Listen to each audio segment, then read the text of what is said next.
So this is diode machine. So diode laser. ఈ laser ఏంటి అని అంటే ఫర్ అన్వాంటెడ్ హెయిర్ కి ట్రీట్ చేస్తుంటాము. సో ఇలా అన్వాంటెడ్ హెయిర్ ఉన్న వాళ్ళకి యూజువల్ గా ఫస్ట్ హెయిర్ ని షేవ్ చేసి then followed by we do laser. ఇది సింగిల్ సెషన్ లో అవుతుందా అంటే no, it will take at least 7 sessions. అంటే ఎవ్రీ మంత్ ఒకసారి చేయాల్సిన అవసరం ఉంటుంది. అండ్ పోస్ట్ కేర్ ఏంటి అని అంటే సో లేజర్ చేయించుకున్న తర్వాత జస్ట్ సన్ స్క్రీన్ అన్నది రెగ్యులర్ గా కంటిన్యూస్ గా యూస్ చేయాలి. అంటే every day morning once afternoon once ఒక 2 times proper use of sunscreen అన్నది వెరీ ఇంపార్టెంట్ థింగ్. అండ్ ఈ లేజర్ చేయించుకునే టైంలో మనము అంటే shaving is the only thing we have to do. Shaving కాకుండా వ్యాక్సింగ్, ప్లక్కింగ్, హెయిర్ ని తీయడానికి ప్రయత్నించడం అట్లాంటివి చేయకూడదు.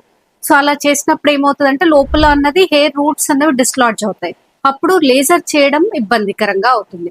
మీరు లేజర్ చేయించుకునే ఆలోచన ఉంటే వ్యాక్సింగ్ వాటికి వెళ్లకుండా లేజర్ అన్నది రెగ్యులర్ గా ఒక 7 to 10 సెషన్స్ మీ గ్రోత్ ని బట్టి దాని ప్రకారంగా చేయించుకుంటే కంప్లీట్ హెయిర్ రిడక్షన్ అన్నది ఉంటుంది.